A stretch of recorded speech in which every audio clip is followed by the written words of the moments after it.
We do have well, I don't see Keith. I'm on. Okay, so we do Thank you, have Keith. Keith is online. Katie, please collect the roll. Mrs. Melius, Here. Mr. Ewing, Present. Mr. Hoffman, oh, sorry, Mr. Updike, Present. and Mr. Anderson. Here. Very good. First item is approval of the agenda. Do you want to change the consent agenda? Yeah, I do. I would, if it pleases the board, I would like to propose that we move 6.02 content filter and content keeper, 6.04 iPad, 6.05 Cisco Smart Renewal, and 6.066 Cisco Flex Plan into the consent agenda.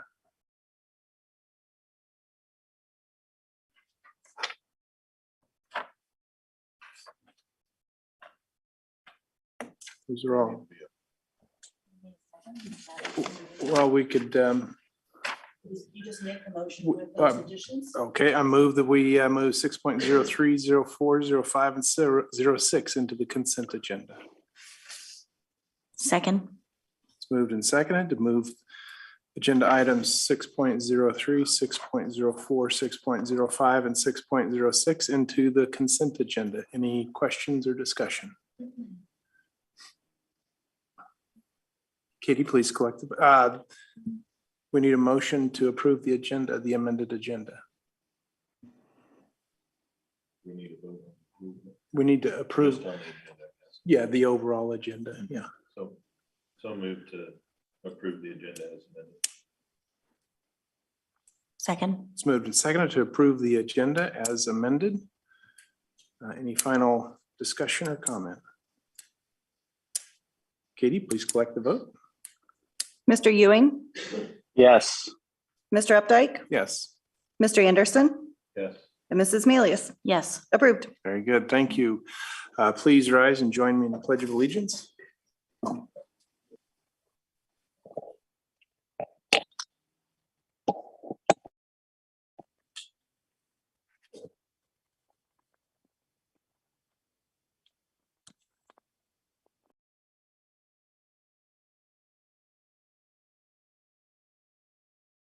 Very good. Thank you. Thank you, board members, for joining in and being here. Thank you for coming in this evening. Administrators, teachers, patrons, and parents. So thank you. We're glad you're here. Business with individuals. Katie? No cards were received. Thank you. Moving on to the consent agenda, which includes approval of the consent agenda items, which are approval of the minutes, approval of the clerk's report, the treasurer's report, payroll and claims, personnel, the milk bid, content filter, content keeper, iPads, Cisco Smart Renewal, and Cisco Flex Plan. Any discussion or comment on the consent agenda?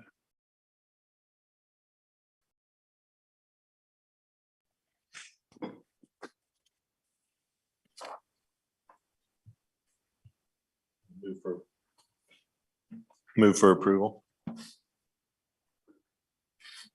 Second. It's moved and seconded to approve the consent agenda as noted. Final discussion or comment? Katie, please collect the vote.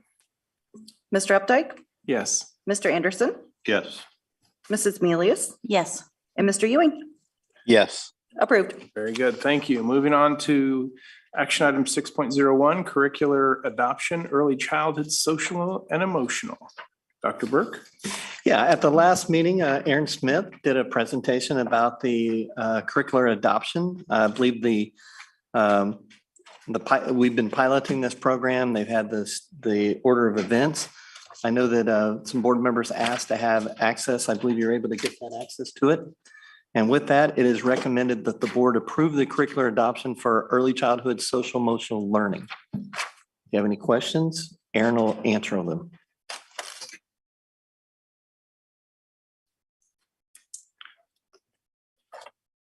More of a comment. I can really appreciate the process that you put this through. Where's Aaron? I lost track. Oh, there you are.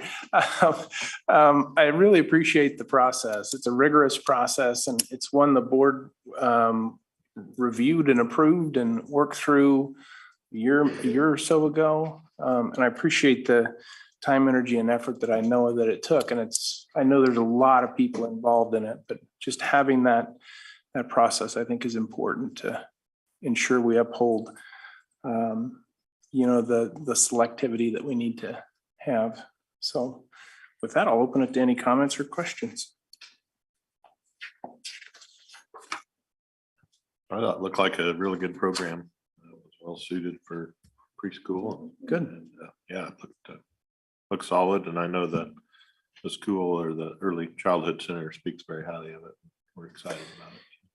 Yeah, the feedback from parents that I saw and the feedback from teachers I saw was all very strong and powerful, and it was communicated that it was strong curriculum. So.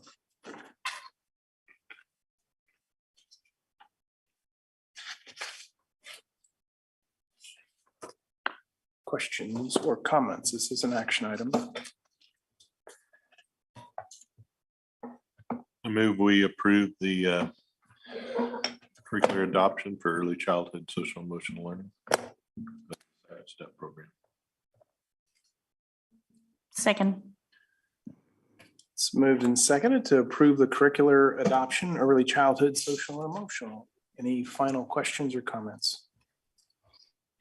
Can you please collect the vote?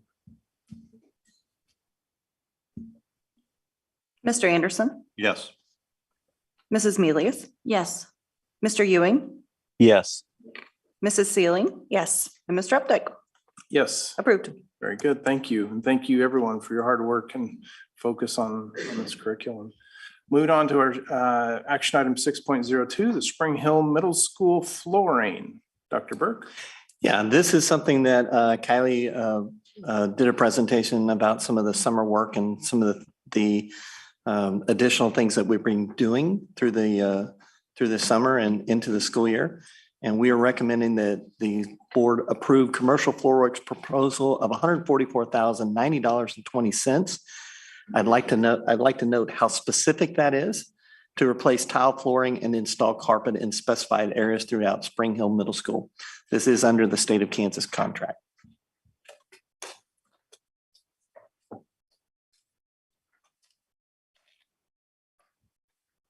And Kylie will answer any questions that you might have.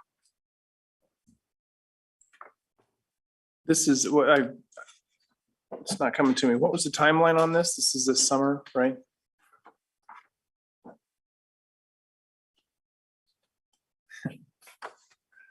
Oh, never mind. No, I'm serious. That is correct, the summer. They will start during the summer and Okay. have it completed before school starts. And is this bond issue money? Capital outlay. Mhm. And this is the picture you gave us is just The picture that's posted on there is the one that Trevor Gerson and his team chose out of all the renderings. So that's what they're gonna go with. We're going to do our best to protect the money in the bond issue until middle school, Forest Spring is completed. We've got contingency in there and then we got contingency for Forest Spring. So pretty much anything you're going to see is going to come from capital outlay. I would question how it looks like they've excluded a few things that are possible. How would we handle change orders for some of these unforeseen moisture mitigation or? Yeah, the moisture mitigation, we've done the moisture test already in there previously to this. They drew about 10, they drilled 10 half-inch holes throughout the cafeteria and did a 24-hour moisture test. And that showed that there wasn't going to be any issues with moisture, so that shouldn't be an issue. Overtime, we don't foresee them doing any overtime. The unforeseen floor prep, he did inspect it. I don't see that. If there is some unforeseen floor prep, I'll bring it back up as a discussion. Let's guess make sure we do a change order on it. But from what he's seen, us walking through, there wasn't any major issues with anything Good. for prep wise. So I guess as long as it's under a certain dollar amount, would need to come back anyways. Yeah. Right. I just wasn't sure if we needed to add any to this or not. Like a contingency. Yeah. piece. If it goes over, we'll bring it back to you because hopefully we can keep everything under that 144,000 cap. Okay.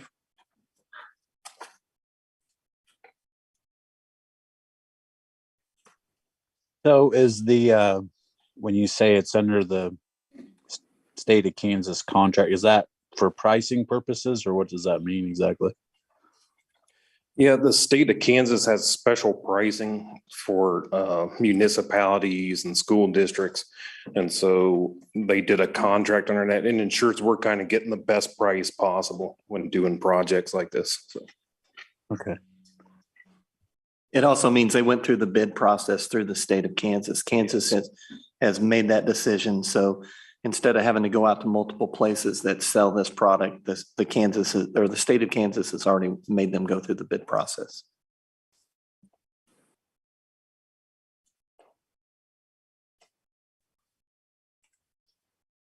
Any other questions? This is an action item.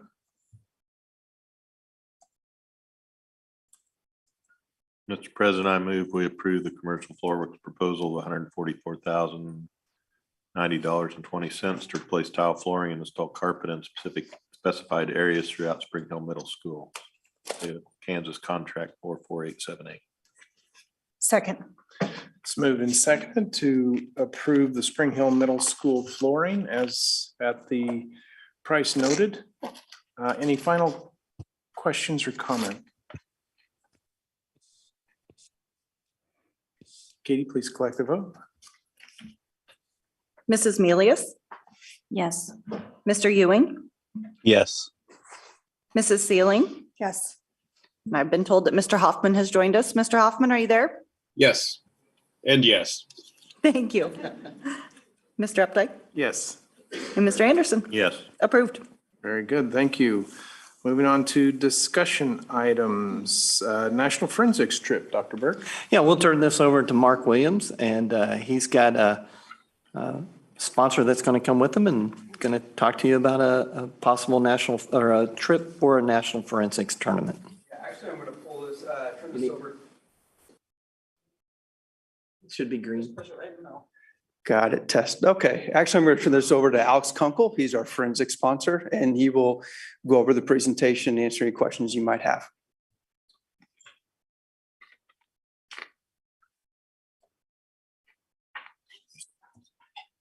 Hi, good evening.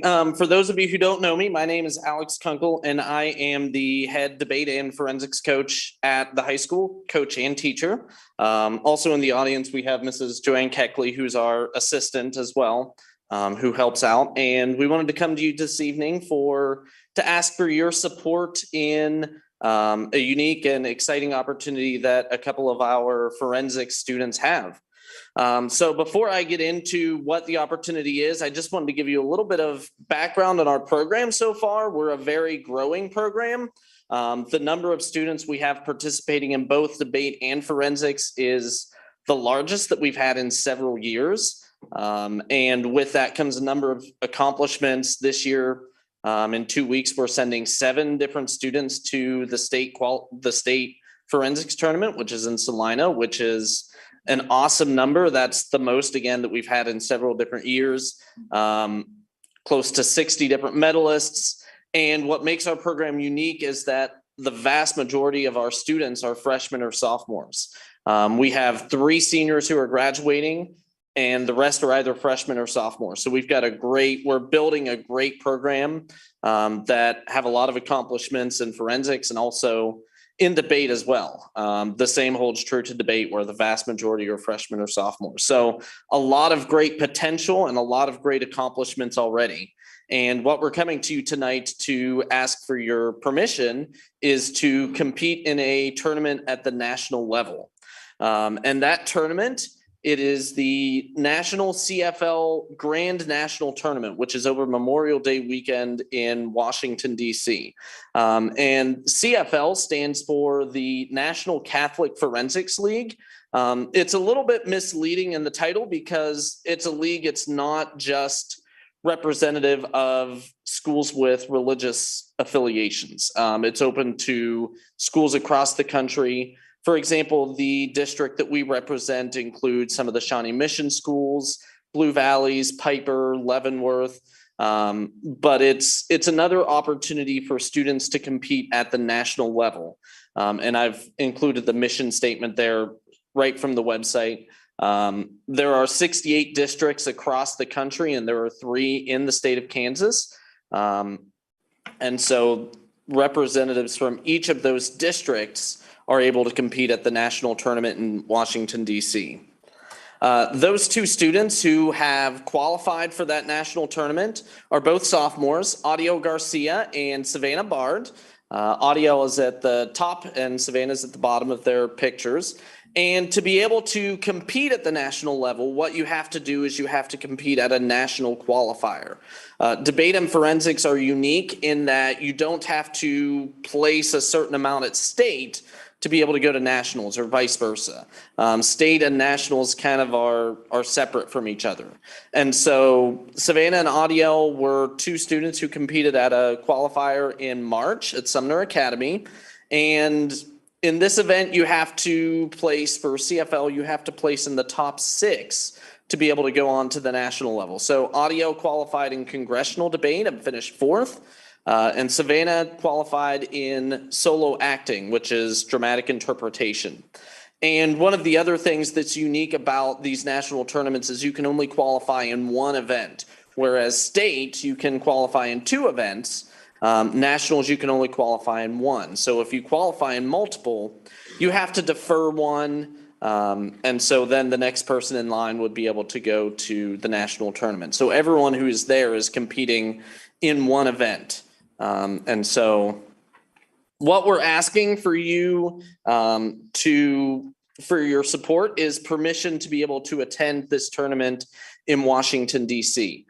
This would be over Memorial Day weekend. And what we are proposing is we know the district would provide suburban transportation from here to Washington, D.C. It's about a 17-hour drive. And so we're proposing to fly from from here to Washington, D.C. And the cost of the flight would be the responsibility of the student's family. This is something that we've already communicated with them if you give us permission and they have agreed to. So the schedule would be is that we would propose leaving Kansas on Friday and getting into Washington, D.C. Friday evening. The preliminary rounds of the tournament are held all day Saturday from about 7 a.m. to wrapping up at about 7 p.m. And there's about 3 or 4 different sites, depending on the event in DC, where it's held. And so I would be attending and Mrs. Keckley would be attending as well, both serving as chaperones for the trip. And then Sunday is the elimination rounds, which is, it's kind of like the NCAA March Madness tournament. You finish in the top number of entries, you keep moving on until there's a champion in each event. And so Sunday events would be the elimination rounds. And then we would propose returning late Sunday evening after all the rounds have completed. And so we're asking for the district's permission to attend this tournament. This is a great opportunity for our students. It's a great opportunity for our program. And I believe it's a great opportunity for the district to be able to showcase the hard work that our students are putting in and the growing speech and debate programs and just the values that we hold at Spring Hill to be able to compete at a national level. So with that, that's what we're asking for is your support to be able to allow us to attend. And I would be happy to answer any questions that you might have for us regarding this opportunity.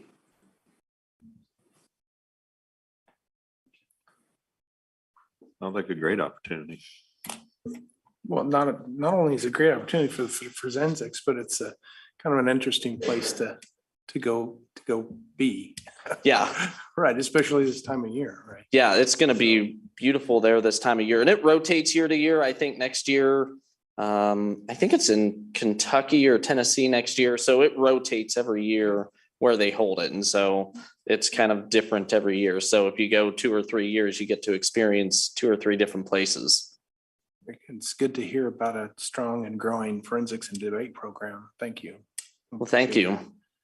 Any questions or comments for Alex? Is the cost of the trip all on the students? Right now, we are working on, I'm working with Mr. Williams specifically on discussions with those costs. Right now, we've agreed that since we're foregoing the cost of the transportation or the Suburbans, that we would fly, and that would be something that would be on the students' families, which they have agreed to. They have some fundraising dollars too that help offset some of the costs. And the hotel or the registration fees are, Correct. It'd be very similar like when the dance team goes to nationals or the band goes to a trip. Does that mean that the district would be helping with the hotel and registration? We are paying for the sponsors to fly. We're paying for the, we'll be paying for the sponsors' hotels as well. But the rest of it is on the students. No. Any other questions? Sounds like a great opportunity. Thank you for your time. Thank Have a you. good night. Moving on to discussion item 7.02, cell phone use in schools. Dr. Burke. Yeah, at the last board meeting, the board asked us to gather some information about our policy, our handbooks, and to get some administrative feedback and teacher feedback. And we're going to turn it over to Christopher Villarreal and let him share that information with you. All right. So like Dr. Burke said, at the last meeting, you asked if we could gather information about our current policies and practices. And so I worked closely with Katie Claire on this task to find the information that we could. So the first piece of information I have to share is in all of our board policies, particularly looking in section J, students, there is no mention of student cell phones. And we also noticed that in some of the building handbooks, which I'll show you in a second, they referenced nuisance items. And so we also searched for mention of nuisance items in board policies, and that does not appear either. And so Katie can probably speak to this piece better than I can, but a history of our policies, particularly about student discipline, those policies were changed and I guess some information was removed. So some language that may have previously appeared there no longer appears there. And that was a couple of different times when that happened. We tried to go back and search in board docs to find what the previous policy said and what they were changed to. And it was kind of hard to find. But at present, there is no mention of student cell phones or nuisance items in board policy. I did get some information from Phil that in our student acceptable use policy, there are some bits of information. The main piece is that one of the things we learned from the survey is that some teachers would encourage their students to use their cell phones as personal hotspots if the district internet goes down. And that actually is against our student acceptable use policy. So Phil shared that information with me, which is the 2 quotes here from that policy explaining that is not permitted. So there's that information. Then in the elementary handbooks, there is no mention of student cell phones in those. And all of our elementary schools use the same handbook. So it was one search there. For our middle schools, they have 2 different handbooks, and the information in those 2 handbooks is slightly different. So I copied the information from those handbooks into tables, and then I put the differences in bold so that you could see where the differences are between the 2. One thing I do want to point out is that in the middle school handbooks, they are organized where the front section of the handbook says that they are citing board policies. And then the second section of the handbook says that they're citing building practices. And so this mention of nuisance items says that it is from board policies, but there's no information for me to find that says what policy they are referencing specifically. And again, a search of the policy shows that this information is no longer there. So if it was there previously, it's not there anymore. But the biggest difference between these in the handbooks is that the discipline procedure that follows if a student has a nuisance item taken away at Spring Hill Middle, it says that they will be kept in the office till the end of the day. At Woodland Spring Middle, it says that, and then if it's a second time or any time thereafter, a parent has to pick it up. And if it's a third time, then an in-school suspension is assigned. And Woodland Spring, what they have in their handbook matches what the high school has in its handbook, which I'll show you here in a second. So that was under the heading of school board policies, nuisance items. Then in those general building procedures, there is also a section called nuisance items. And that is, again, similar in the two with just some minor differences. And in this one, it says that nuisance items will be confiscated and will be returned to parents or guardians only. So that is this section of the middle school handbooks. The next is electronic devices section. These are very similar with a few minor differences, and the basic gist of what it says here is that electronic devices are to be secured in lockers during the school day unless they are approved for academic use. But it doesn't necessarily say what that process looks like. It just says that it has to be approved by a classroom teacher. And that is the same despite some of the small differences between the two. And then with the high school, they also have a section for electronic devices. The gist of this section is, again, the same as what the middle schools have, where instead of keeping their electronic device in their locker during the day, it just says that they're to be silenced or turned off unless use has been approved by a teacher. So that's the electronic device section from the high school handbook. And then the nuisance item section from the high school handbook matches what is in the Woodland Spring Middle School handbook with those discipline practices where the first time it's kept in the office until the end of the day. Second time and beyond, a parent or guardian has to pick it up. Third time and beyond, an in-school suspension is assigned. And then at the high school, they have the addition of an out-of-school suspension for any time beyond the third time. So that is what our current policies and practices are with this. The second request that we had from the board was to distribute a survey. So we did that. The general information about the survey is here in the presentation slide. So it was sent out to teachers and administrators on Wednesday, April 13th and due back by Monday, April 18th. Those are the 6 questions that the survey asked. We wanted to keep it short since the window was very short, so we could collect information and be able to present it back to you. So the number of responses we got, we had 13 administrators respond, 162 teachers, and then 14 others. So those would be some of the school psychologists or interventionists, counselors fall into that other category, library media specialists as well fall into that other category. I broke down the number of respondents in 2 different ways, one by role. So you have administrator, teacher, other, and then one by level. So we had 113 responses at the elementary level, 57 at the middle school level, and 60 at the high school level. I included a brief summary of 2 questions from the survey.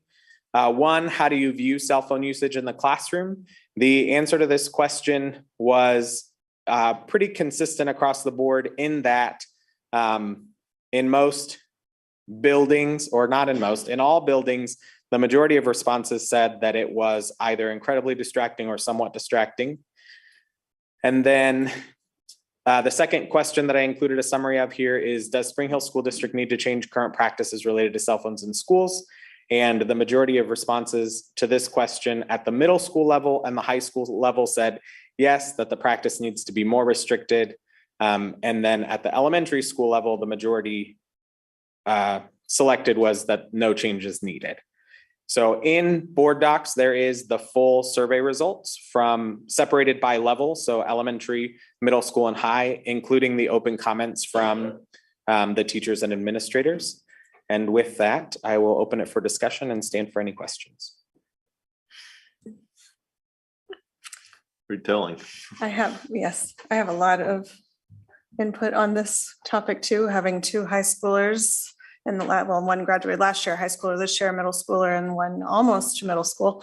So even just personal experience, but I would say in the last 2.5 years being on the board, the number one question I've been asked by staff and teachers was help in supporting this kind of policy. The phrase that's been used on repeat was, I can either teach the class or I can be the phone police, but I can't do both.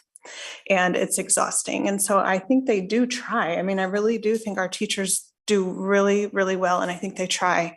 But I am in very much support for many reasons for helping to create a policy that would support our teachers. Last year, I did my own social experiment and logged into my senior in high school's Snapchat account during the first 2 hours because he was in Mr. Woofter's class and knew that he couldn't have it during rest. There's no way during waits, you're going to have your cell phone and you can't be logged in at the same time. Anybody who knows anything about Snapchat, I don't know that much, but he got 88 snaps just from in the building within the first 2 hours of school. And a lot of them, I mean, that's a lot. And those are from people in the same building. I just thought that was interesting. Mental health wise, the constant social media constantly throughout the day. We know that there's a lot of data and a lot of research that we need to look at and not to ignore. So I am definitely in support of creating some sort of policy that will then help to enforce with our teachers, help to improve mental health. And I know one of the big concerns is going to be that parents want to be able to get a hold of their children. And I would like to point out that I am absolutely in support of that too. However, we gave them MacBooks and they can email anytime to their parents all day long. I email my children, don't forget to pick up your brother. Or don't forget that you have practice. Or they could go to the office. There's other avenues than having just a cell phone. So I am highly in support of board policy for decreasing cell phone use.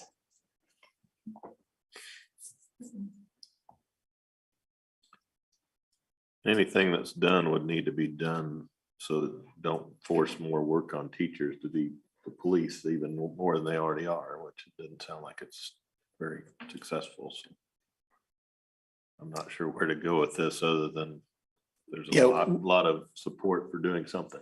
We're going to need some direction on this because you're exactly right. Because as soon as you make it more strict, then they still have to be the police because as a kid pulls it out. And so I'm going to be honest, the only way that you're going to make it work is make it hurt. And so the discipline has to be the point that if a teacher has to take it away, that it's going to hurt enough that the kid, you got to have a deterrent. Because we're already telling them not to bring their phones. They're already doing it. Yeah. But let's be honest, parents are texting and calling their kids during the school day too. Lots of parents are doing that. And so I'm all for this, but I think the stronger you make it and the bigger a deterrent you make it, then the more opposition you're going to get from parents. But we can do whatever you want to do. You just tell us what you'd like to do and we'll make it happen. I think the survey results are very telling. Thank you for putting that together. I think was it 71% wanted an increase. I agree with you, Dr. Burke. I think that there will be pushback from some, but I would be happy almost as a board to take that on as far as the teachers are, this is board policy. I have to follow this. Like I want them to have something to be able to fall back on, and it's not just them being the police.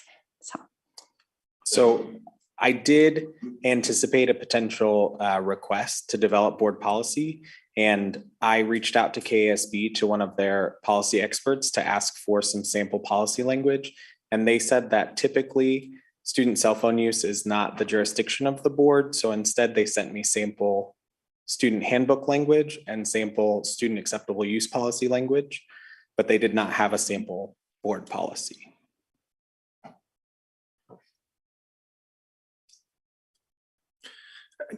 we can have a policy that says cell phone use is governed in accordance with the handbooks. So I think one of the first things that I'd like to, my request would be to get alignment between all of the handbooks. That seems it's a great discovery, right? It's an opportunity to improve and create this alignment. I think that's the first thing that has to happen. But I think would like to see the KSB or handbook information.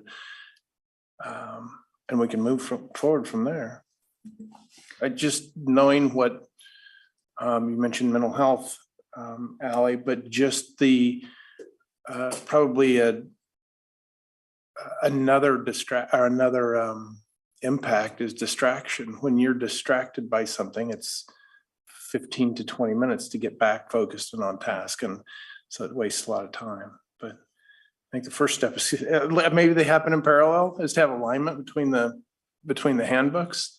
It's a great opportunity to do that. Yeah, we can clean that up, but we're going to need some direction. And What kind of direction are you after that? I'm going to keep pushing back, because are we talking about out of school suspending them for having their phone? I mean, what are we talking about? Because we can come back with the policy and then we nitpick it together, and this could take a long time to figure it out. So I'm telling you, the only way you're going to make it effective is make it hurt. So here's the direction. Direction is provide 3 different options. 1 is out of school suspension. 2 is of your choosing, and the board will make a determination about the option to apply. So you bring us options, you bring us text, and we'll make the decision from there. Good enough? Any other direction? Reach out to, I know there's a few districts that have banned it. That's where I was. To see what, does it work? What problems? I mean, So as a part of that, gathering information on options, could you research other districts? I would include the private schools in that too. I know that they don't allow cell phone usage. If you know anybody in the private schools, we could ask them to. So I'll get caught up in semantics. Okay. So we're saying no cell phone usage. Can the kids have them on them? I mean, there's people, I don't know, there's probably multiple. Right. I just knew that, I know there's a few districts that have gone to, read the articles about them, they've gone to very restrictive and it's been successful. So, but I don't know what they. So we don't require them to use their lockers in high school. They don't have to go there at all. So I think that we wouldn't be able to say they can't have them on them at all, because but it would have to be put away, not visible. these are all decisions we have to make as when we get information. I don't think it's reasonable for us to be making these decisions at this point in time when we don't have any information or any. I understand, but I'm trying to say, you said bring you 2 policies. So we can bring you 3 options. Or 3 options. We can bring you 3, but I mean, you're talking a lot of semantics, because we can say something like they can't have it on property. You can have something that says you can have it, but you don't pull it out. You can have steps like that, but then you have to have the consequences that go along with that. So you're not talking about just a general, you're talking about some very specific semantics. Well, trying to get an idea what that looks like. And when we're talking about alignment across handbooks, I would want to point out too that our rules are much different in high school than they are in middle school. Meaning in high school, they're not required to use their locker, and in middle school, they're not carrying their backpacks and things like that around everywhere. So there's differences in what our requirements are between the schools. So that would play into this as well. Right. But what I saw was different middle schools have different handbook requirements. And I think there should be an alignment there. Yeah. Or one district. And I do want to point out, I know that they are trying and they are doing their best. I mean, I believe that Cameron had his cell phone taken away the other day, and I said, great. So I know it's happening. So do you need, what other direction or insight do you need, Christopher? I realize that this will create more work for myself, but I do think that before we change our current practices, I think it could be valuable to get parent input. Sure. Yeah, I think that'd be great. That's the other thing I was going to say. You asked for administrative input and you asked for teacher input, but you didn't ask for parent input. Absolutely. Okay. Yeah, I agree with that. I think that they're going to have a large voice no matter which way we go. Along with, as we're approaching this, and you can see in some of the comments, some of the teachers are saying smartwatches are just as distracting as cell phones. So if we're going as far as cell phones, do we include smartwatches? I mean, I'm not sure how far we take this, I so. don't either. Right, the more information- realized it was potentially a problem, and no, it's not something that's gonna be solved in one board meeting. I know No. that. Yeah. It's gonna take some discussion and reaching out. I agree with you, Nels. It's going to take this isn't something that's going to happen in the meeting. We need to definitely include the parents. It kind of, after reading some of the comments, it looks like it can really affect the culture of your school. Mhm. Some of the teachers' responses were a lack of respect because they're trying to get their attention, but yet they're sitting on their phones all the time. And it's got to affect the culture when that's happening. One other thing I was going to talk about was the earbuds. I would like to know more about that because these kids got those in, they're in 24/7, it seems like. So I don't know if that's an issue as well or something to go along with that. And at the same time, Dr. Burke, we're not experts on this, so we're going to need a lot of direction from both sides here, not just from us. So we've got to work together on this one. Yeah, what I was doing is this didn't come from us. So since this came from the board, I was asking for specifics from the board. Well, it's gonna take some doing to discussing to get to a decision on it, for sure. Any other discussion? Do you have, Christopher, do you need any more direction? from Can I us, or- clarify a timeline for this? As we say, it's going to take more discussion.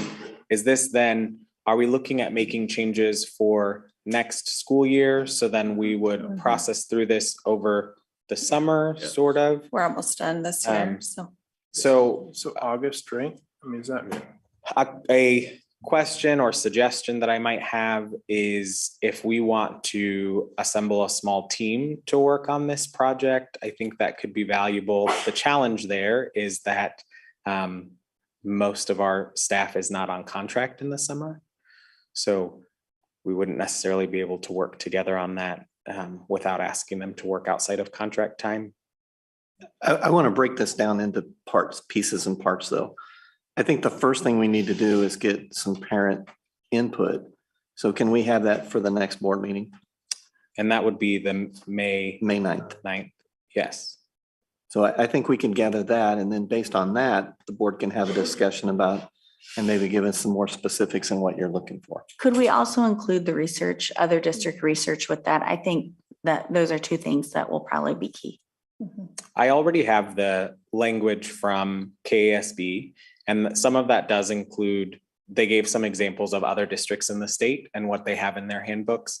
I haven't read all the examples. They sent me quite a bit, but I do have that information already, and that can easily, I can forward that to Katie and she could forward that out to all of you. So you have that already and you can start looking at it. Do you guys, you said that you knew some school districts that had been a more stricter ban. If you have the names of those districts, if you could send that to us, that would be Yeah. great. I can. Because I can send something out to Soups, but that doesn't mean, what you heard may not come from Kansas, but that doesn't mean that they're going to respond either. And they would probably they might have the same thing in their handbook and they have the same issues we do.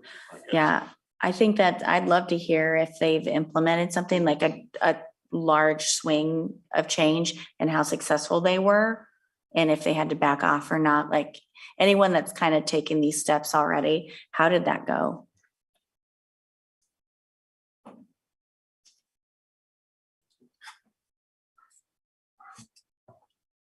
Anything else, Christopher?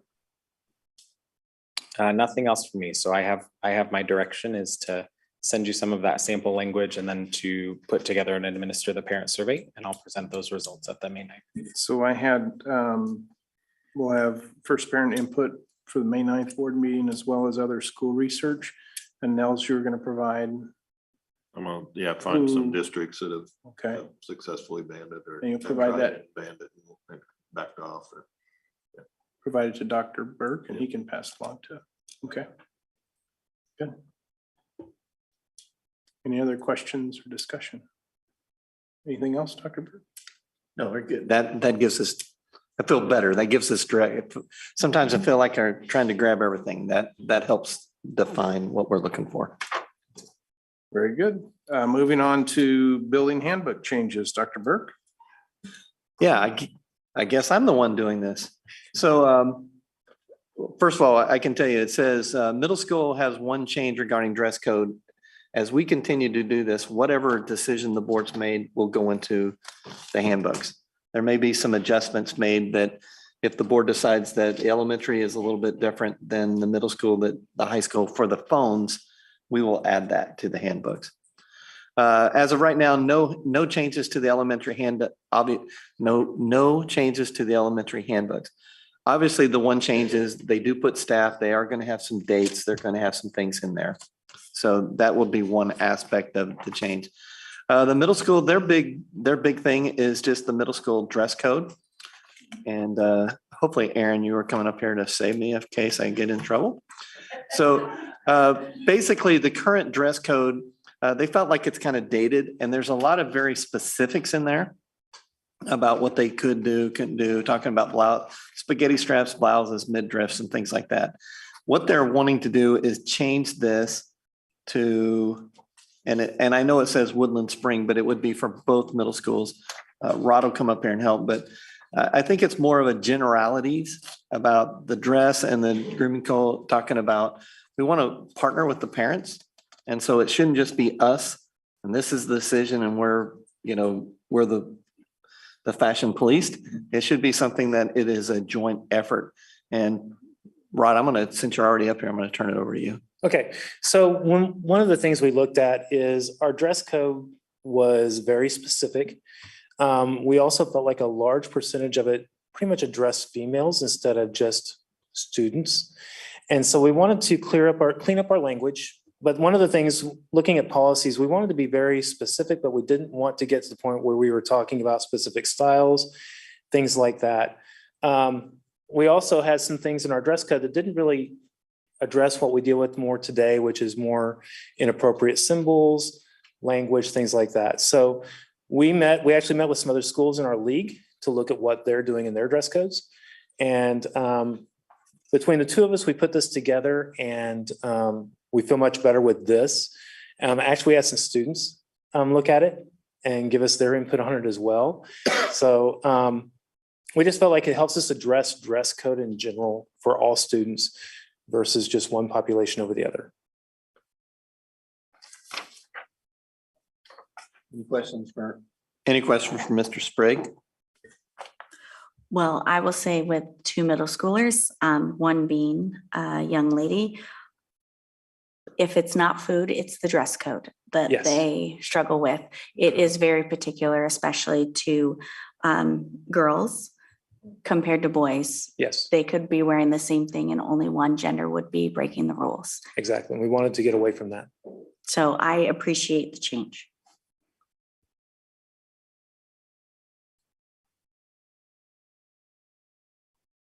No more questions for Mr. Sprague. I'm going to jump over to the handbook, or Spring Hill High School handbook revisions. Mark's going to be coming up here. I think the biggest thing, big and change in here was the Bronco assistance. Yeah. A lot of these changes, I'll turn it over to Yeah, Mark. so there's two minor changes. One is the updated administrative staff, and the other one is the approved wording from KSCE about our Bronco assistance. And so once we got that email approving our moving forward, I want to take that exact wording that they approved and put that in our handbook, because they tend to refer that back to that quite a bit. And those are the two changes that we have in our upcoming handbook. So what we'd like to do, unless you have some questions, we'd like to bring the handbooks back with the caveat that you can go ahead and approve the handbooks now as is, with the understanding that any changes that the board makes with cell phones would then be added to the book before the start of the school year. Where does the alignment that we just talked about fit in? The only alignment that I saw was about nuisance items, and then had to do with the middle schools. You've done a one-to-one comparison of handbooks, and the only difference is nuisance and cell phones. That's the only one that I know, unless Mr. Sprague is aware of others. We have worked over the last few years to align the middle school handbooks. Mhm. I wasn't aware that there was a difference between us, so we're going to keep working on that. But Okay. this policy in itself, whenever we've done policy changes in the past 3 years, we've done it together as a middle school overall. So whatever goes in the Woodland Springs handbook is also in Spring Hill Middle School's handbook. We'll make sure that Mr. Sprague, Mr. Gertson, and Mr. Villarreal get together and make sure that they're in line. Okay, very good. So my other thought on handbooks as we, the middle school handbook was referencing a board policy we currently don't have. I would suggest as we review that, if something references a board policy, that they label it and confirm that we actually have a board policy related to that.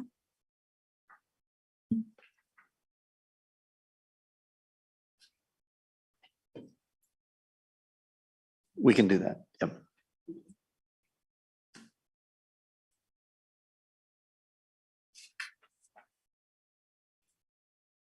Any other questions or discussion on building handbooks?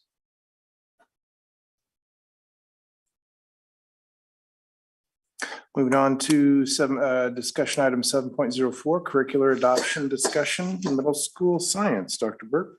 Yeah, I'm going to turn this on over to Dr. Smith, and looks like she's got probably some middle school experts there, and they can visit with you about it.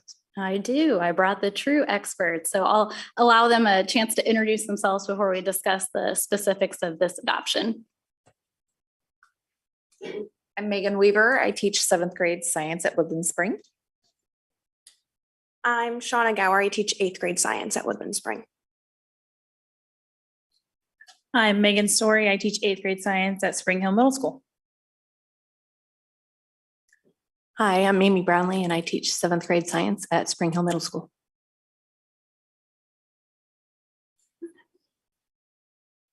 So this is our second recommendation for purchase this year in regards to curricular items. So this is for middle school science. So that's grades 6, 7, and 8.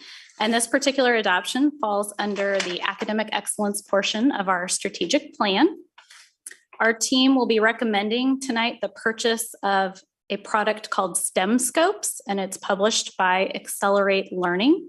And I believe you received probably an email from that company earlier today, sometime this afternoon. So perhaps check your email.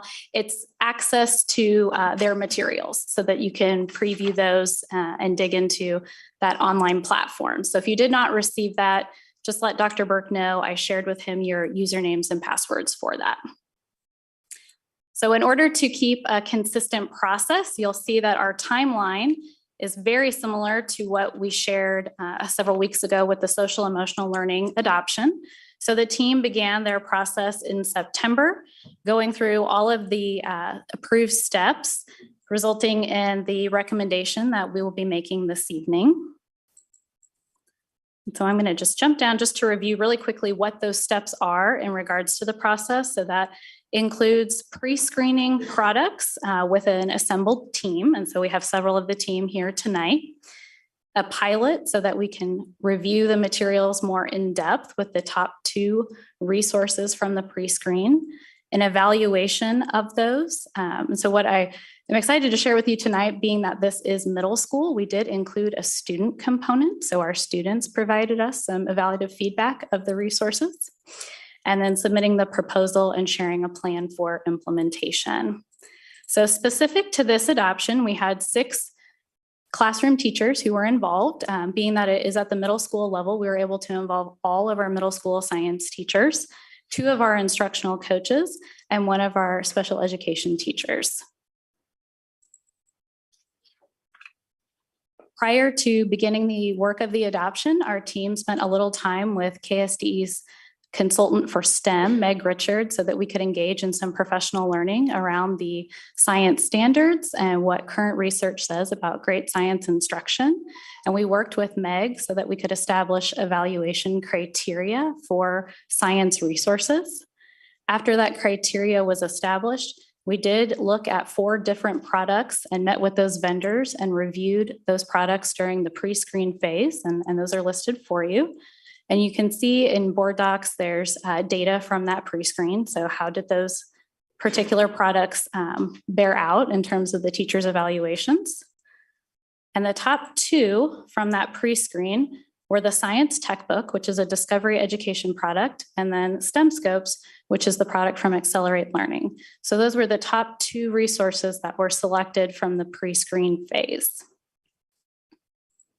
And then we moved into our pilot, and that began in January. So both pilots included some professional learning from the company. So the teachers were able to learn how to use and implement the resources before actually employing them in their classes.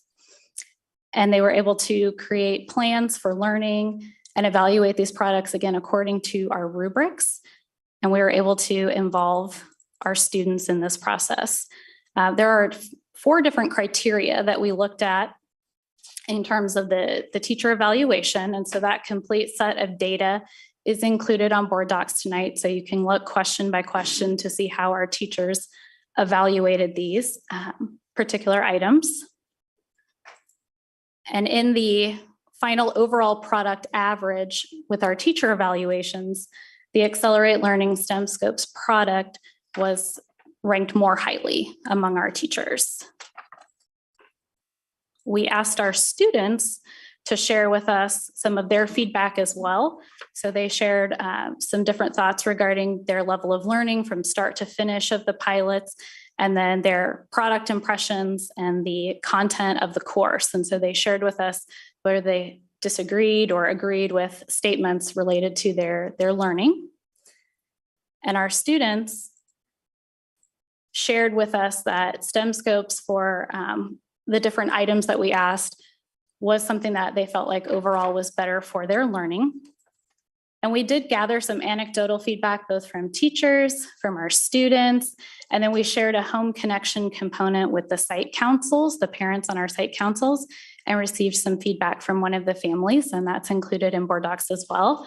I'm going to invite the teachers up just to share their impressions with you, to kind of give you an idea of what is really important to them in regards to this product, why they feel like this is going to be a good science resource for our students.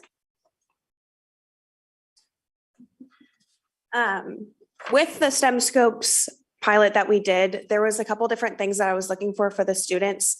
One thing is being able to do both an online component and a paper component, just because writing helps them retain more than they'd like to admit. And also having that digital component for people that may have exceptionalities, difficulty writing. And also there was a student that needed language help. They needed an ELL option, and I didn't have to worry about it. I didn't have to stress about it. It was already provided for us with this curriculum, which helped very much last minute when that happened. So that was awesome as well. All right, so I'm a new teacher, and what I really liked most about STEM Scopes was the fact that it really supports teachers. I'm in my second career, and so coming into something that I wasn't completely comfortable with, STEM Scopes has a teacher background component that you can get in and really freshen up your own knowledge before you help teach the students. And then all of the, it was 5 lessons. So the way that it was broken down into those different components and parts that are like, don't pass up, do those parts, really made lesson planning a breeze for me. Hi, and as a veteran teacher, one of the really good things that I liked about this was the way that STEM Scopes has it set up. It allows me some freedom to really bring in some things that I perhaps have used in the past and have found work really well with my students. So I can very easily incorporate them into my lessons, which works out really well. And another thing that I really enjoyed, that my students have really enjoyed, is there's a lot of hands-on learning with this. So every lesson that we do has a hands-on component with some sort of an activity that gets them involved, out of their seats and actually just doing stuff. So really liked that.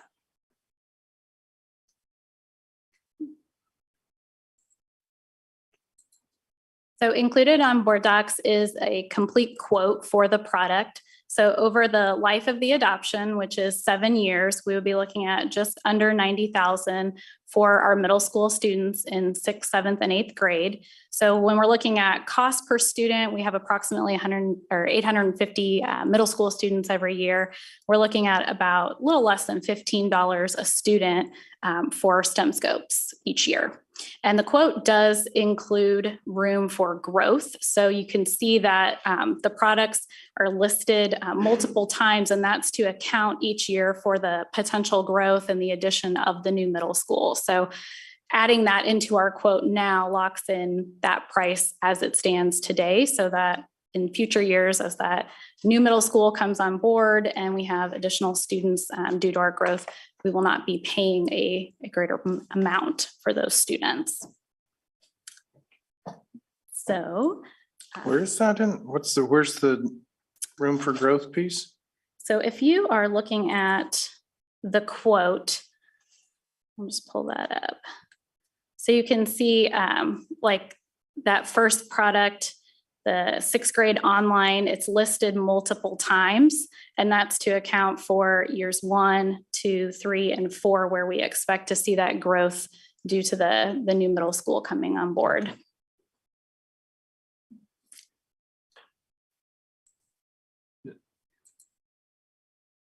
And then if approved, we would work with that same process of implementation. So working with our vendor to start scheduling the professional development for our teachers and beginning to work any curricular adjustments that we need to make, and a plan for dissemination of the materials into the classrooms. And then we'll take any questions that you have, myself or for the team. Are there books available if a student wanted it, or is it only 100% online? It is both. So there's an online component, and then there is a student textbook as well. Did you mentioned there was an online, a paper component, and then other language options? Did the science tech book, did they not offer that? Or is that? They offered both a paper component and an online component. And I would say they have some language support, but it's not quite as robust as the language support within STEM scopes. And I would welcome if any of you had any thoughts about that particularly. So the discovery with the tech book, they are still adapting and still adding to it. And so we noticed that there was a lot of glitches, a lot of errors and that sort of thing. And so ultimately it had kind of like a monoscript reading in a different language, but it didn't necessarily provide resources in a specific other language besides just the general textbook reading that you would expect, compared to STEM scopes that actually provided materials in different languages at different reading ability levels for children that are at remediation or children that are at mastery or even just on grade level.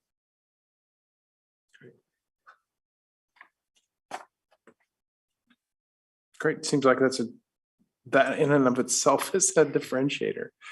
Is very helpful, certainly. And so, like I said, we did provide you online access so that you can get in and look at the materials online, but then we also have sample textbooks upstairs in our storage room as well, and those are available to you to look at. How is the teacher support different between the two?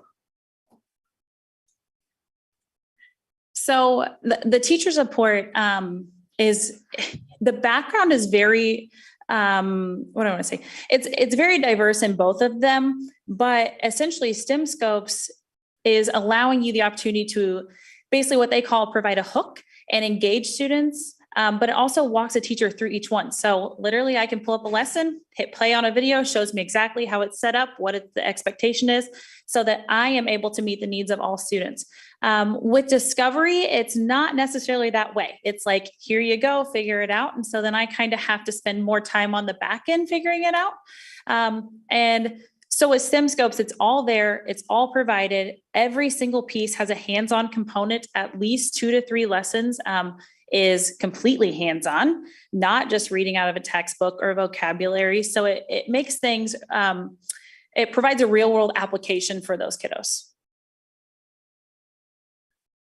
And one thing I noted from the team, they engaged in some professional learning prior to each pilot. And I would say just the professional learning experience with STEM scopes was more hands-on for the teachers. They put themselves in the shoes of the students and they really dug into the types of activities that our students would be doing in the classroom. So it felt very much like a true applicable professional learning where I'm really in the driver's seat and I'm going to get a good sense of what my kids should be experiencing on a daily basis. Well, it sounds like it has an option to bring in other information. So you can just at first blush listen, and it sounds like you could be focused about how going and beyond rather than just getting that content mastered so you can teach it. There's a lot of support for that. And then you can go beyond that based on your experience. It definitely does. And I think one piece that I appreciated, they really leverage the Google suite of tools. So it allows teachers, so when it comes to presentations and Google Docs, if a teacher wanted to add an enrichment question for a student or wanted to create some differentiation based on the needs of their students, they have that opportunity to easily do that within the material. So it is there, it's created, it has a great structure, but if I as a teacher want to differentiate for the learning needs among my class, then I've got the opportunity to do that just by using that Google Suite, which our teachers are very familiar with using. Great. Any other questions? Did you, when you were piloting this, and maybe I missed it, you used it in the classroom and some of the kids, are we able to get a list of what assignments were related to this compared to maybe what our current resources are? Which one kind of went with which program? Like the units that they used? Yeah. Yes, we could share that with you. Perfect. Thank you. Thank you guys for all your work on this, all of you. And I really appreciate the online access to the material.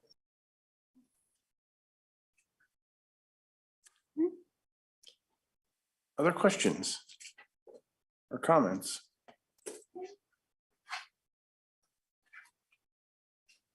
Okay. Great. Thank you very much. Appreciate that. Appreciate the hard work and time, energy, and effort that's obviously been put into this. Moving on to discussion item 7.05, the board meeting scheduled for 22-23. I'm going to turn this over to your board clerk. There is not a whole lot of discussion to have. I have put together the schedule for next year. I just asked everyone to take a look at it. Let me know if you see any conflicts.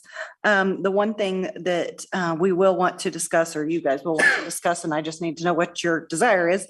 October 31st is the 5th Monday in October, so it would be a 5th Monday work session. I just need to know if the board desires to have a work session on Halloween night, or if we would prefer not to do so. No, thank you. You okay? I get it. What now? I would prefer not to do something on Halloween, please. Nell said he agrees, and you agree, Nicole? Yep. Seems Yep. like a We general consensus. kind of thought you would go that way, but we thought we needed to ask. As I hold on to number 4 with his last Halloweens, I would like to not. That's right. Did we have, the yellow or the The yellow or the 5th Mondays. So, because there was another one, but it was Memorial Day again. Yes, it was. So that being said, that leaves you guys only 2 work sessions for the year. So I guess you guys need to decide if you'd like to have an additional work session. You didn't really do a retreat this year. I was going to say, but You usually do one around January. So you would have a pretty good haul between August and January 30th that you might want to consider doing a Saturday work session.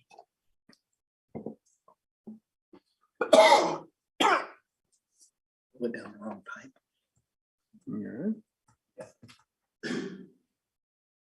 I think we do need to have a third, at least a retreat or a work session. I think kind of like doing the retreat because it was a little longer. Yeah. You have all day. You have the day. Yeah, that's a good point. okay, I can certainly, when we bring this back, bring back some Saturdays that are potential dates for you guys to consider for a retreat. That's not something that has to be part of the approved calendar for next year. I mean, we can approve a physical retreat date at another time. Great. Anything else? Isn't there board meeting? Yeah, the spring break. March. Oh, is- yes. We have to decide on. Thank that you, spring Candy. break March date. 'cause we So if go you look at, above and below. Mr. Dalton, would you mind opening that attachment? Thank you. Thank you, Candy. So I understood.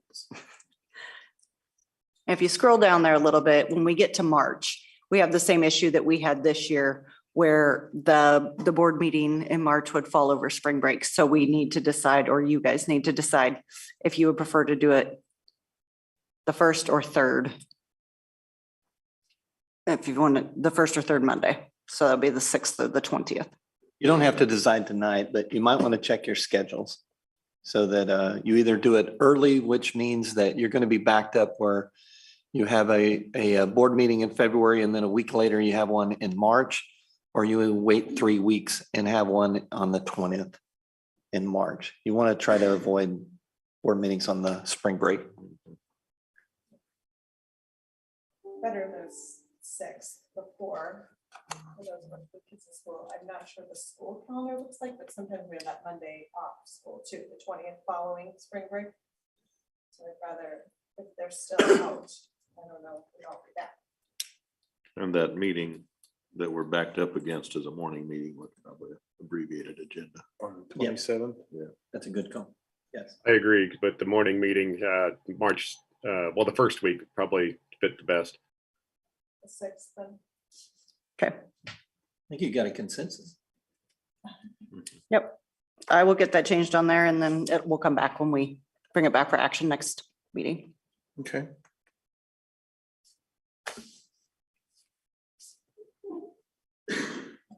Any other discussion on the board calendars? Our last meeting, I know Ally and Keith, you weren't here, but board members that were at the National School Board Conference took just a couple of minutes to talk about their experience and what they thought and learned and wanted to bring back. And I wanted to make sure we offered you and Keith the same opportunity, so. I thought it was very beneficial and I do have my notes here. I take a lot of notes typing.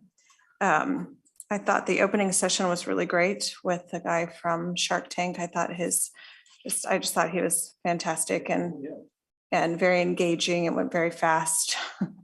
The next day, probably the session that was, I thought, most impactful.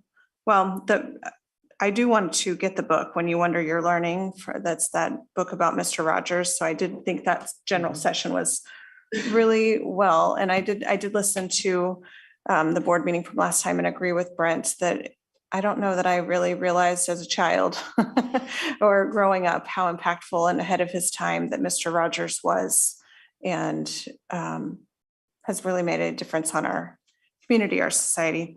But the dealing with divisive issues, I thought was a very well run breakout session as well, engaging in open dialogue and really some ideas on how to engage with different parents and different board members with I wrote down a lot of notes about that too. So leading during divisive times was the topic that they focused on a lot. And I think that we could all write our own breakouts about that. It has not been easy, that's for sure, but we never did this to be easy. Let's see, there were some tips and just some different things that they talked about in how to set the stage for board meetings and things that I would really love to dive into further and research a little bit more as well. There was a lot of things that I wrote down next to it that said, look this up. So I did think that it was very beneficial. I thought one of the things about the national conference that I really appreciate is the time spent that everybody was spent. I know that's time away from our families. This is a volunteer position, but just the time to connect and spend time to get with Dr. Burke, with Dr. Luttrell, and all of the people, all of you that were there. It was really time worthwhile. So I appreciate it. I appreciate the sponsors that we had for dinners, and I want to say thank you to all of them as well, from Jay Dunn, and there were many, but Yeah, good. yes, thank you. Keith? I thought it was, I not have a lot to say, I guess. It was a good experience. I'll be honest, a lot of what I took away from it was listening, just overhearing other conversations from other board members from other districts, that a lot of the issues they were having is stuff that we had previously addressed, and we're in good position. And a lot of the sessions are still available online, so I'm actually kind of going through and listening to different presentations just to see anything I could pick up from that. A couple of the sessions I was in, they were good, but they were kind of jumbled with presentation issues. So, but I mean, a lot of it was just listening to other districts speak about things, and kind of going, wow, that's good. We already took care of that, or certain things like that, I guess. So I always think there's a tremendous amount of value in that. I know I talked to some folks from, I believe it was Newark or Edison, New Jersey, and they just passed a $1.2 billion school budget, which puts things on a scale that are just mind-boggling. But then you talk to folks that have their district covers the area of the state of West Virginia, and they have 4,000 students. And I just think having those interactions, seeing that broad spectrum, talking with folks that have completely different issues than we do, you can gain a lot of insight. Even though they may have different issues, the solutions they come to could actually really be helpful for our district at times. So I agree with you, Keith, that having those conversations with board members from other parts of the country are really an important piece of that puzzle. So good. Well, I did actually had one more thing in my notes. I just really wanted to call it out. And I think it's important that parents and patrons and people hear about it too. And now his name just left my brain, the new president. What's his name from Kansas? John Heim. So he's the new national board president. And what he started out with, I thought he did a really good job opening the event. And when he started out, I felt like he represented Kansas really well too. I was very proud to be sitting there as a Kansan listening to him, because one of the things he started with was an apology. He was apologizing for the letter that was sent on to the Department of Justice on behalf of NASB. And he said, we made a mistake and we are working to correct it. And I thought that was a very bold and big statement to make.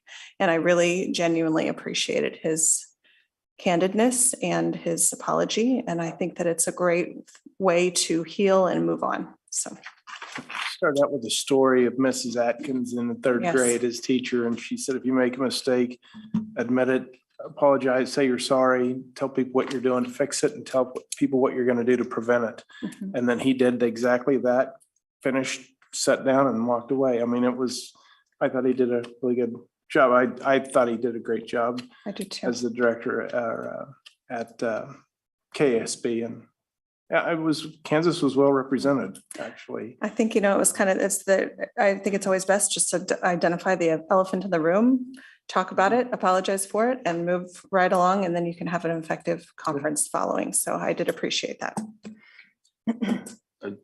Final comments? Mr. Ewing mentioned that the sessions were available online. Did you have to be registered, or is it available? I don't remember. There's an application that you can download, and I think your email might be signed up with yeah, it's through how you were registered. Yeah, I think you have to go through your email to get it. I saw that, but it came through my email. Yeah, I do believe that it was only sent to the, excuse me, those that were registered for the conference. That makes sense. Okay. Has anyone had any of the instructors from the sessions follow up with you? So to clarify, John Heim is the executive director, excuse me, Executive not the president. Frank Henderson is the president. But anyway, John Heim did a great job. Has anyone, yeah, you have to, it's a login with your email. Yeah, I'm Um, not seeing it. Does anyone had any of the instructors follow up with you? From any of the sessions or? This is the first time it's ever happened to me, but I've had some really interesting dialogue with the futurists that I spent the entire day Friday with them. And it was really interesting. That whole, you're together for a day, you see each other throughout the conference. And, but you form these friendships, honestly. And so we now have a Facebook page. We now have, and this was just a group of people talking about the future of education. So it's really interesting from many, many different backgrounds. So that's the first time it's ever happened to me. I didn't know if it was doing that again or with anyone else. Doug, what is that Facebook page? I shouldn't have said anything because you're going to ask me. I don't remember the name of it. It's actually it's just the group, and they have a game. It's actually a game that they created, and we all played it. And so we're like working through the final. I don't know. I wouldn't call it an analysis, but we're kind of the test subjects for rolling out this game that they have for creating future thinking districts. And so I think it's a closed group. So it's that final kind of test group of folks, I guess. But the game's called Impact. So you might be able to, do a quick search for that, see what you find. So good. I guess we do need an executive session. We need probably about 30 minutes. 30 minutes. No longer. Yeah.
from online folks? I'm here. I'm still here. All right, very good. Thank you for joining us. Moving on to our second set of action items. 9.01, hiring of assistant principal, 60% at Spring Hill Middle School and 40% at Spring Hill Elementary School. Dr. Burke. Yeah, we recommend that you hire Lindsay Bale. Lindsay Bales. I got Courtney in my brain for some. We recommend that you hire Lindsay Bales for this position.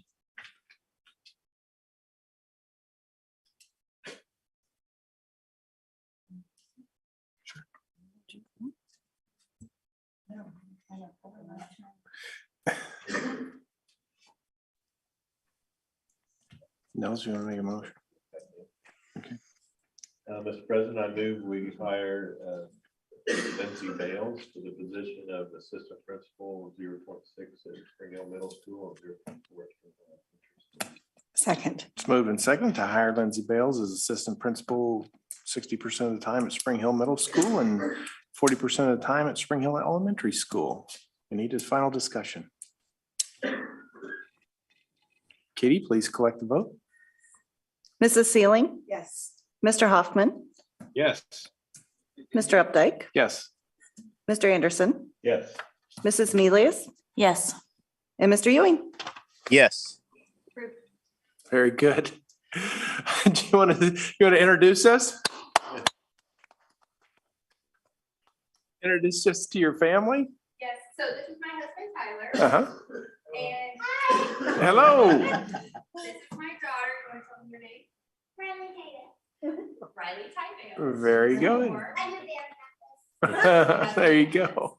I have a 1-year-old. She'll be 2 in June. She's at home. I didn't think it would be a good idea to bring her. But I just want to tell you guys, thank you so much for this opportunity. I am so excited to be here. Can't wait to get started. So thank you very much. Well, thank you. Glad to have you. Yeah, the process goes both ways. You choose us and we choose you. And so we're glad you're here. Very good. Thank you. Okay, moving on to our final action item of the evening is approval of supplemental contracts. Dr. Burke. Yeah, we recommend that you approve the supplemental contracts as stated or presented by your HR director. Mr. President, I move that we approve the supplemental contracts as presented. Second. Moved and seconded to approve the supplemental contracts as presented. Any final discussion or comment? Katie, please collect the vote. Mr. Hoffman, Yes. Mr. Updike, Yes. Mr. Anderson, Yes. Mrs. Milius, Yes. Mr. Ewing, Yes. and Mrs. Sealing.